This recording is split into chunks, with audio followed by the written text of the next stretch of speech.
ನಾಪರೇಣಾಹೃತಂ ಭಕ್ಷ್ಯಂ ವ್ಯಾಘ್ರ ಖಾದಿತುಮಿಚ್ಛತೆ ಏವಮೇವ ನರವ್ಯಾಘ್ರ ಪರಲೀಢಂ ನಮಂಚ್ಯತೆ. ಅರಣ್ಯದಲ್ಲಿರುವಂತಹ ಸಿಂಹ ಮೊದಲಾದ ಪ್ರಾಣಿಗಳು, ವ್ಯಾಘ್ರ ಅಂದರೆ ಹುಲಿ ಆಗ್ಬೋದು, ಸಿಂಹ ಆಗ್ಬೋದು, ಅದು ತಾನಾಗೆ ಬೇಟೆಯಾಡಿ ಮಾಂಸವನ್ನು ತಿನ್ನಬೇಕು ಅಂತ ಅಪೇಕ್ಷೆ ಪಡ್ತದೆ.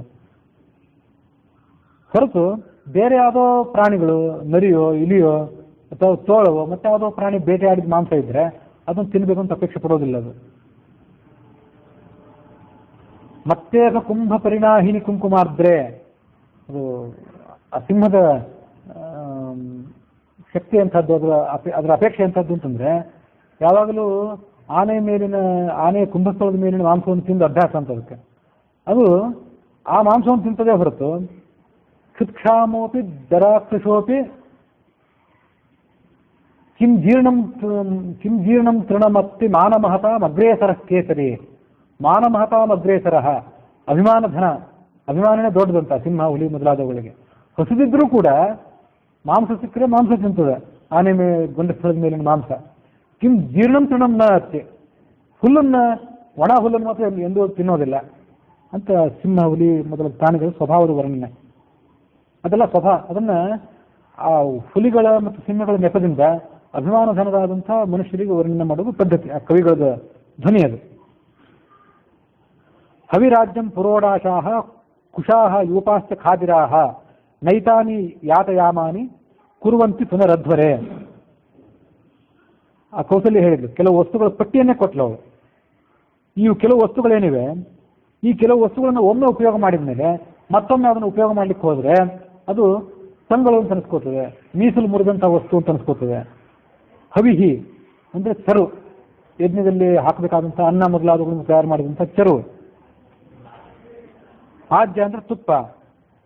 ಪುರೋಡಾಶ ಅಂದ್ರೆ ಹಿಟ್ಟು ಮೊದಲಾದವುಗಳಿಂದ ಮಾಡಿದಂಥ ಯಜ್ಞದಲ್ಲಿ ಹಾಕುವಂಥ ಪದಾರ್ಥ. ಕುಶಾಹ ಅಂದ್ರೆ ದರ್ಭೆಗಳು. ಖದಿರ, ಪಲಾಶ ಮೊದಲಾದವುಗಳು. ಹಿಂದೆ ಒಂದು ಅಶ್ವಮೇಧ ಯಾಗದ ವರ್ಣನೆ ಬಂದಾಗ ಅದು ಯಾವ ಗಿಡ ಅಂತ ಹೇಳಿದ್ದೆ ಹಿಂದೊಮ್ಮೆ. ಯಾಗದಲ್ಲಿ ಇದನ್ನೆಲ್ಲ ಒಂದು ಬಾರಿ ಉಪಯೋಗ ಮಾಡಿದ ಮೇಲೆ ಮತ್ತೊಂದು ಬಾರಿ ಅದನ್ನ ಕರ್ಮದಲ್ಲಿ ಉಪಯೋಗ ಮಾಡೋದಿಲ್ಲ. ಇವೆಲ್ಲ ಯಾತಯಾಮ ಆಗಿಬಿಡ್ತವೆ ಒಂದ್ಸರಿ ಉಪಯೋಗ ಮಾಡಿದ ಮೇಲೆ, ರಸಹೀನ ಆಗ್ತವೆ. ಅಲ್ಲಿ ತಿಳ್ಕೊಳ್ಬೇಕಾದ ಒಂದು ಸಂಗತಿ ಏನಂತಂದ್ರೆ, ಮಂತ್ರ, ಕೃಷ್ಣಾಜಿನ ಮತ್ತು ದರ್ಭೆ, ಇವು ಮೂರು ವಸ್ತುಗಳಿಗೆ ಈ ಯಾತಯಾಮತ್ವ ಅಥವಾ ಮೀಸಲು ಹೋಗೋದು ಅಂತಿಲ್ಲ. ಮಂತ್ರ ಯಾವತ್ತೂ ಪವಿತ್ರವೇ. ಒಂದ್ಸರಿ ಮಂತ್ರ ಉಪಯೋಗ ಮಾಡಿದ್ವಿ ಮತ್ತೆ ಅದೇ ಮಂತ್ರ ಉಪಯೋಗ ಮಾಡಬಾರ್ದು ಅಂತ ಏನಿಲ್ಲ. ಹಾಗೆ ಕೃಷ್ಣಾಜಿನ ಎಷ್ಟೇ ಹಳೇದಾದರೂ ಕೂಡ ಕೃಷ್ಣಾಜಿನ ಯಾವತ್ತೂ ಪವಿತ್ರವೇ. ಮತ್ತೊಂದು ಏನಂದ್ರೆ ದರ್ಭವನ್ನು ಕೂಡ ಉಪಯೋಗ ಮಾಡಬಹುದು ಅಂತ ಹೀಗೆ ಸ್ಮೃತಿ ಇದೆ. ಈ ಶ್ಲೋಕದಲ್ಲಿ ಕುಶವನ್ನು ಹೇಳ್ತಾರಲ್ಲ, ಕುಶವನ್ನು ಸೇರಿಸಿದಾರಲ್ಲ, ಕುಶ ಅಂದ್ರೂ ದರ್ಭೆನೆ. ಆ ದರ್ಭೆ ಅದು ಹೇಗೆ ತಂಗಳಾಗ್ತದೆ ಅಂತ ಒಂದು ಪ್ರಶ್ನೆ. ಒಬ್ಬ ವ್ಯಾಖ್ಯಾನದ ಪ್ರಕಾರ ಕುಶ ಮತ್ತು ದರ್ಭೆ ಎರಡು ಬೇರೆ ಬೇರೆ, ಒಬ್ಬ ವ್ಯಾಖ್ಯಾನದ ಪ್ರಕಾರ. ಮತ್ತೊಬ್ಬ ವ್ಯಾಖ್ಯಾನದ ಪ್ರಕಾರ ಯಾವುದಾದ್ರೂ ದರ್ಭೆ, ಅದು ಕುಶ ದರ್ಭೆ ಎರಡು ಒಂದೇ, ಆ ಇನ್ನೊಬ್ಬ ವ್ಯಾಖ್ಯಾನದ ಪ್ರಕಾರ. ಹಾಗಾದ್ರೆ ಯಾವ ದರ್ಭೆಯನ್ನು ತಂಗಳು ಅಂತ ತಿಳ್ಕೊಳ್ಬೇಕು, ಯಾವ ದರ್ಭೆಯನ್ನು ತಂಗಳು ಅಂತ ತಿಳ್ಕೊಳ್ಬೇಕಾಗಿಲ್ಲ ಅಂದ್ರೆ, ಯಾವುದು ಜೀರ್ಣವಾಗಿ ಹೋಗಿದೆಯೋ, ಒಣಗಿ ಹೋಗಿದೆಯೋ, ತುಂಡಾಗಿದೆಯೋ ಅಂಥ ದರ್ಭೆ ಇದ್ರೆ ಅದನ್ನ ತಂಗಳು ಅಂತ ಪರಿಗಣನೆ ಮಾಡಬೇಕು, ಯಾತಯಾಮ ಅಂತ ಪರಿಗಣನೆ ಮಾಡಬೇಕು. ಅದನ್ನ ಮತ್ತೊಂದು ಕೆಲಸಕ್ಕೆ ಸ್ವೀಕಾರ ಮಾಡಬಾರ್ದು. ಆದರೆ ಅದು ಹೊಸದಾಗಿದ್ರೆ, ಗಟ್ಟಿಮುಟ್ಟಾಗಿದ್ರೆ, ಅಖಂಡವಾಗಿದ್ರೆ ಅದು ದರ್ಭೆಯನ್ನ ಮತ್ತೊಂದು ಕ್ರಿಯೆಗೆ ಉಪಯೋಗ ಮಾಡಬಹುದು ಅಂತ ಇನ್ನು ಕೆಲವರು ಅಭಿಪ್ರಾಯ.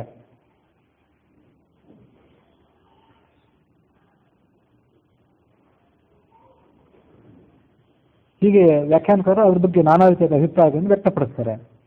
ಅವಳು ಯಾಕೆ ಹೇಳಿಲ್ಲ ಅಂದ್ರೆ, ಅದನ್ನು ಆ ಶ್ಲೋಕದಲ್ಲಿ ರಾಜ್ಯದ ಬಗ್ಗೆ ಏನಿಲ್ಲ, ಚರು, ಆಜ್ಯ ಮತ್ತು ಪುರೋಡಾಶ ಇವುಗಳಂತೆ ಈ ರಾಜ್ಯನು ಅಂತ ತನ್ನ ಮಾತನ್ನು ಸೇರಿಸಿಲ್ಲ.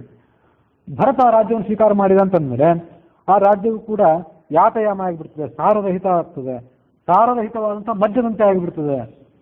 ಅವಳು ಕೊಟ್ಟದ್ದು ಉದಾಹರಣೆ. ಹಾಗಾಗಿ ರಾಮ ಅದನ್ನು ಸ್ವೀಕಾರ ಮಾಡೋದಿಲ್ಲ, ಅದನ್ನು ತಿರಸ್ಕಾರ ಮಾಡಿಬಿಡ್ತಾನೆ. ನಹಿ ಆತ್ಮಮಿದಂ ರಾಜ್ಯಂ ಹೃತಸಾರಾಂ ಸುರಾಮಿವ ನಾಭಿಮಂತು ಮಲಂ ರಾಮ ನಷ್ಟ ಸೋಮಮಿವಾಧ್ವರಂ ನೈವಂ ವಿಧಂ ಅಸತ್ಕಾರಂ ರಾಘವೋ ಮರ್ಶಯಿಷ್ಯತಿ ಬಲವಾನಿವ ಶಾರ್ಧೂಲ ವಾಲವೇ ರಭಿಮರ್ಶನಂ. ಬಲಿಷ್ಠವಾದಂಥ ಸಿಂಹ ಅಥವಾ ಪ್ರಾಣಿಗೆ ಅಥವಾ ಹುಲಿಗೆ ನೀವು ಸಮೀಪ ಹೋಗಿ ಅದು ಬಾಲ ಎಳೆದು ಅವಮಾನ ಮಾಡಿದರೆ ಅದಕ್ಕೆ ಅದು ಹೇಗೆ ಅವಮಾನವನ್ನು ತಿಳಿಸ್ಕೊಳ್ಳೋದಿಲ್ಲ, ಅದಕ್ಕೆ ಹೊರತಾಗಿ ಹೇಗೆ ಪ್ರತಿಯಾಗಿ ಆಕ್ರಮಣ ಮಾಡ್ತದೋ ಅದರಂತೆ ರಾಮನು ಕೂಡ ತನಗೆ ಮಾಡಿದಂಥ ಅವಮಾನವನ್ನು ಸಹಿಸ್ಕೊಳ್ಳೋದಿಲ್ಲ. ಅವಮಾನವನ್ನು ಸಹಿಸ್ಕೊಳ್ಳೋದಿಲ್ಲ ಅಂತ ಆದ್ಮೇಲೆ ಈ ಅಯೋಧ್ಯೆಯಲ್ಲಿ ಇದ್ದಾಗಲೇ ಅವನು ತಂದೆಯ ಮೇಲೆ ಪ್ರತೀಕಾರ ಮಾಡ್ಬೋದಿತ್ತಲ್ಲ, ಯಾಕೆ ಮಾಡಲಿಲ್ಲ? ತಂದೆನೂ ತಾನಾಗಿ ಹೇಳಿದ್ದ, ಲಕ್ಷ್ಮಣನೂ ಹೇಳಿದ್ದ, ಈ ಅಪ್ಪನನ್ನ ಹತ್ಯೆ ಮಾಡಿಬಿಡೋಣ ಅಥವಾ ಇವನನ್ನು ಬಂಧನದಲ್ಲಿ ಇಟ್ಟುಬಿಡೋಣ, ರಾಜ್ಯವನ್ನು ನಮ್ಮ ಕೈಗೆ ತಗೊಂಡ್ಬಿಡೋಣ ಅಂತ ಲಕ್ಷ್ಮಣನೂ ಹೇಳಿದ್ದ, ಅಪ್ಪನೂ ಹೇಳಿದ್ದ, ನನ್ನನ್ನು ಬಂಧನದಲ್ಲಿಡು, ಇದು ನನ್ನ ಸಮ್ಮತಿ ಇದೆ ಅದಕ್ಕೆ ಅಂತ ಹೇಳಿದ್ದ. ಆದರೆ ರಾಮ ಅದನ್ನು ಯಾಕೆ ಮಾಡಲಿಲ್ಲ ಅಂತಂದ್ರೆ ಆತ ಜನರಿಗೆ ಧರ್ಮ ಯಾವುದು ಅಂತ ತೋರಿಸ್ಬೇಕಾದವನು, ಜನರಿಗೆ ಧರ್ಮ ಯಾವುದನ್ನು ತೋರಿಸ್ಬೇಕಾದವನಾದ್ರಿಂದ, ಧರ್ಮದ ಬಗ್ಗೆ ಮಾರ್ಗದರ್ಶನ ಆದವನಾದ್ರಿಂದ ಅವನು ಆ ಥರದ ದಾರಿಯನ್ನು ತುಳಿಲಿಲ್ಲ. ಆವಾಗ ಅವನಿಗೆ ಭಯ ಏನಿಲ್ಲ, 3 ಲೋಕದ ಜನ ಎಲ್ಲ ಒಟ್ಟಾಗಿ ಬಂದ್ರು ಆ ರಾಮನನ್ನು ಭಯಗ್ರಸ್ತನನ್ನಾಗಿ ಮಾಡಲಾರರು, ಆತ ಅವ್ರನ್ನೆಲ್ಲ ಹಿಮ್ಮೆಟ್ಟಿಸಬಲ್ಲ. ಜನತೆಯನ್ನ ಧರ್ಮ ಮಾರ್ಗದಲ್ಲಿ ಪ್ರವರ್ತಿಸುವಂತೆ ಮಾಡೋದು ಅವನು ಸ್ವಾಭಾವಿಕವಾದ ಕೆಲಸ. ಆದರೆ ಅಂತಹ ಮಹಾಬಲಿಷ್ಠನಾದ ರಾಮನನ್ನ ದೊಡ್ಡ ಮೀನು ಸಣ್ಣ ಮೀನನ್ನು ನುಂಗಿ ಹಾಕುವಂತೆ ನೀನು ನಾಶಪಡಿಸಿದೆ. ಸ್ವಯಮೇವ ಹತಃಪಿತ್ರ ಜಲಜೇನ ಆತ್ಮಜೋ ಯಥ. ಇದು ಎಲ್ಲರೂ ನೀವು ನೋಡಿರ್ಬೇಕು. ಜಲಜ ಅಂತ ಇವರೊಂದು ಉದಾಹರಣೆ ಕೊಟ್ಟು, ನೀರಿನಲ್ಲಿ ಬೆಳೆಯುವಂಥ ಮತ್ಸ್ಯ ಅದು ಕೆಲವು ಮತ್ಸ್ಯದ ಅಥವಾ ಕೆಲವು ಮತ್ಸ್ಯದ ಪ್ರಭೇದಗಳು. ದೊಡ್ಡ ಮೀನು ತನ್ನ ಹೊಟ್ಟೆಯಲ್ಲಿ ಹುಟ್ಟಿದಂಥ ಮೀನುಗಳನ್ನ ನುಂಗಿ ಬಿಡ್ತದೆ. ನೀರಿನಲ್ಲಿ ಬೆಳೆಯೋದಲ್ಲದೆ ಮತ್ತು ಕೆಲವು ಬೇರೆ ಪ್ರಾಣಿಗಳ ವಿಷಯದಲ್ಲೂ ನಾವು ಅದನ್ನು ಕೇಳಿರ್ತೇವೆ, ತಮ್ಮ ಮರಿಗಳನ್ನೇ ಅವು ನುಂಗಿ ಬಿಡ್ತವೆ ಅಂತ ಈ ಥರ ಕೇಳ್ತೀವಿ. ಹಾಗೆ ಮೀನು ತನ್ನ ಮರಿಯನ್ನು ಹೇಗೆ ನುಂಗ್ತದೋ ಹಾಗೆ ನೀನು ನಿನ್ನ ಮಗನನ್ನು ನಾಶ ಮಾಡಿಬಿಟ್ಟಿ ಅಂದ್ಲ ಅವಳು. ಸನಾತನ ಧರ್ಮ ಏನಾದರೂ ನಿನ್ನಲ್ಲಿ ಉಳಿದಿದೆಯಾ? ಇಷ್ಟೆಲ್ಲ ಅನ್ಯಾಯ ಮಾಡಿದೆ, ಏನು ಧರ್ಮ ನಿನ್ನಲ್ಲಿ ಉಳಿತು?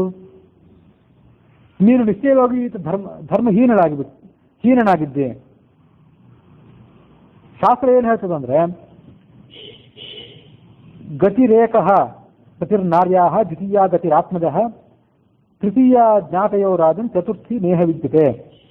ಸ್ತ್ರೀಗೆ ಪತಿಯೊಬ್ಬನೇ ದಿಕ್ಕು, ಪತಿಯನ್ನು ಬಿಟ್ಟರೆ ಮಗನೇ ದಿಕ್ಕು.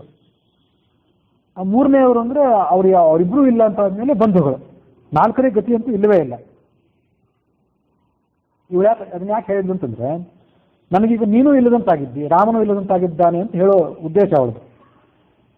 ತತ್ರ ತ್ವಂಚೈವ ಮೇ ನಾಸ್ತಿ ರಾಮಸ್ಥ ವನಮಾಶ್ರಿತಃ ನವನಂ ಗಂತುಮಿಚ್ಛಾಮಿ ಸರ್ವಥಾ ನಿಹತಾತ್ವಯ. ಮೊದಲನೇ ಗತಿ ಅಂದ್ರೆ ಪತಿ, ನೀನು ಕೈಕೆಯಲ್ಲಿ ಮೋಹಿತನಾಗಿದ್ದೆ, ಆದ್ರಿಂದ ನನ್ನ ಪಾಲಿಗೆ ಎಂದೂ ಇರಲಿಲ್ಲ.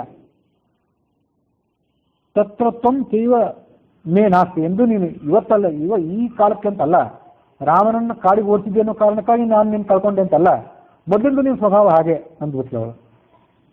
ನೀನಿಲ್ಲದೆ ಇದ್ರೆ ರಾಮನಾದರೂ ಇದ್ದಾನೆ ಅಂತ ತಿಳ್ಕೊಂಡಿದ್ದೆ, ಅವನನ್ನು ಕಾಡಿ ಕಟ್ಟಿಬಿಟ್ಟೆ.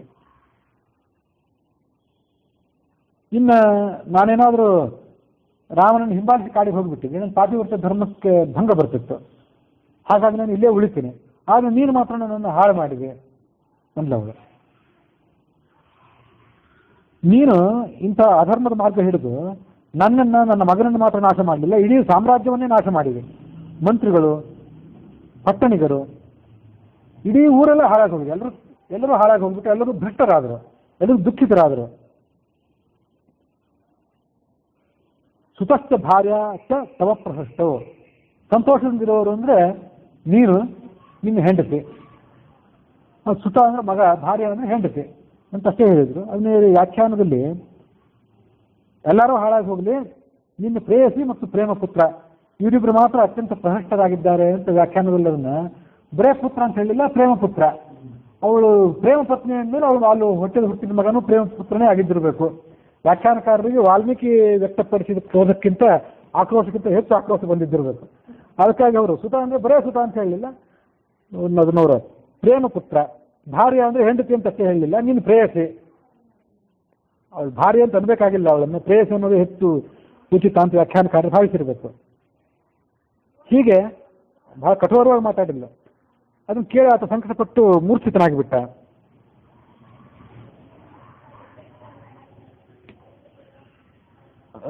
ತಣ್ಣೀರು ಕಟ್ಟಿ ಆತನ್ನು ಎಚ್ಚರಿಸಿದ ಮೇಲೆ ಸ್ವಲ್ಪ ಹೊತ್ತಾದ್ಮೇಲೆ ಎಚ್ಚೆತ್ಕೊಂಡು ಆ ಕೌಸಲ್ಯಗೆ ಮುಂದಿನಂತೆ ಮಾತು ಹೇಳಿದ.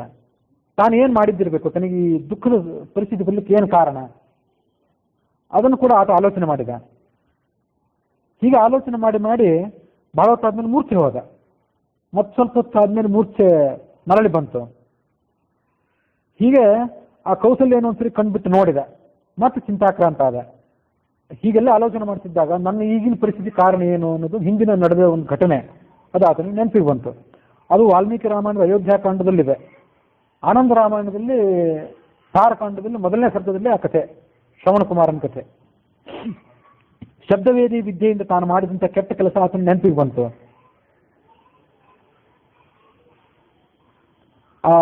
ತಾನು ಮಾಡಿದಂಥ ಪಾಪ, ಈಗ ಬಂದೊದಗಿದಂಥ ದುಃಖ, ಅದೆರಡನ್ನೂ ಆತ ನೆನಪಿಸ್ಕೊಂಡ. ಆ ನೆನಪಿಸ್ಕೊಂಡು ಅದನ್ನೆಲ್ಲ ಕೌಸಲ್ಯಗೆ ಮುಂದೆ ಹೇಳ್ತಾನೆ. ಹೇಳೋಕ್ಕಿಂತ ಮೊದಲು ತಾನು ಕೌಸಲ್ಯಗೆ ಪ್ರಾರ್ಥನೆ ಮಾಡ್ಕೊಂಡ. ಪ್ರಸಾದಯೇ ತ್ವಾಂ ಕೌಸಲ್ಯೇ ರಚಿತೋಯಂ ಮಯಾಂಜಲಿ, ನನ್ನ ಎರಡೂ ಕೈಗಳನ್ನು ಜೋಡಿಸ್ಕೋತೀನಿ, ಮಯಾ ಅಂಜಲಿ ರಚಿತ, ನೀನು ಬೇಡ್ಕೋತೀನಿ, ನೀನು ಎಲ್ಲರ ಬಗ್ಗೆನೂ ಇಷ್ಟೊಂದು ಪ್ರೀತಿ ತೋರಿಸ್ತೆ, ನನ್ನ ಮೇಲೆ ಮಾತ್ರ ಇಷ್ಟ್ಯಾಕೆ ಕ್ರೋಧ ನಿನಗೆ ಅಂದವನು.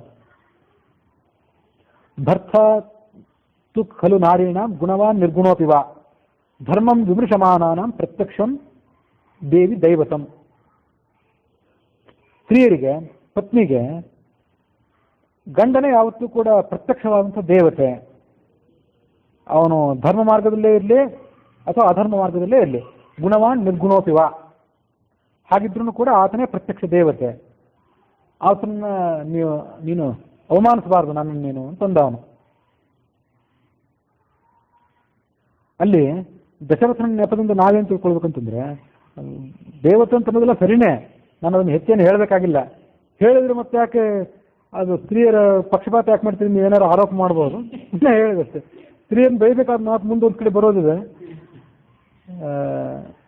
ರಾಮ ಭರತನ ಸಂವಾದ ನಡೆದಾಗ, ಆ ಸಂವಾದ ನಡೆದಾಗ ಯಾವಾಗ ಒಂದ್ಸರಿ ಅದನ್ನು ಹೇಳ್ತೇನೆ.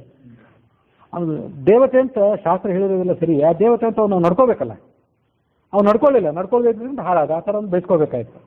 ಆ ನೆಪದಿಂದ ಉಳಿದವರೆಲ್ಲರೂ ತಿಳ್ಕೊಳ್ಬೇಕೇನಂದ್ರೆ, ದೇವತೆ ಅನ್ನೋದು ಸರಿ ಇದ್ದಿರ್ಬೋದು, ಶಾಸ್ತ್ರ ಹೇಳಿದ್ರು ಸರಿ, ಅದರಂತೆ ಆತ ನಡ್ಕೊಂಡು ಅದಕ್ಕೆ ಶಾಸ್ತ್ರ ಹೇಳಿದಂತೆ ಅದಕ್ಕೆ ಸರಿಯಾದಂಥ ಮಾದರಿ ಆಗಬೇಕು ಅಂತ ತಿಳ್ಕೊಳ್ಬೇಕಷ್ಟೆ.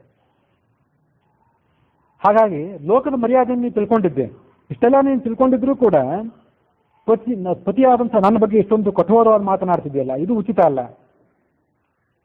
ಹೀಗೆಲ್ಲ ಆ ರಾಜ ಮಾತಾಡಿದಾಗ ಅವಳ ಕಣ್ಣಿಂದ ನೀರು ಕೋಡಿ ಹರಿತು. ಅವಳು ಏನು ಮಾಡಿದ್ಲು, ತನ್ನ ಎರಡು ಕೈಗಳಿಂದ ರಾಜನಿಗೆ ಮುಗಿದ್ಲು. ಅವನಿಗೆ ಹೇಳಿದ್ಲು, ಪ್ರಸೀದ ಶಿರಸಾಯಾಚೆ ಭೂಮೋ ನಿಪಚಿತಾಸ್ಮಿತೆ ಯಾಚಿತಾಸ್ಮಿ ಹತಾದೇವ ಹಂತವ್ಯಾಹಂ ನಹಿತ್ವಯ.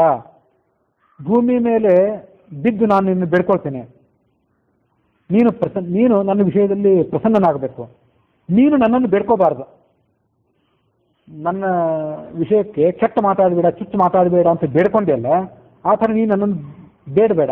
ಹಾಗೇನಾದ್ರೂ ನೀನು ನನ್ನನ್ನು ಬೇಡಿದರೆ ಹಂತವ್ಯ, ಅದು ನನ್ನನ್ನು ಕೊಲೆ ಮಾಡಿದಂತೆ, ನನ್ನನ್ನು ಹತ್ಯೆ ಮಾಡಿದಂತೆ. ಅದು ನೈಷಾ ಹಿ ಸಾ ಸ್ತ್ರೀ ಭವತಿ ಶ್ಲಾಘನೀಯೇವ ಧೀಮತ ಉಭಯೋರ್ಲೋಕಯೋರ್ವೀರ ಸತ್ಯಾಯ ಸಂಪ್ರಸಾದ್ಯತೆ.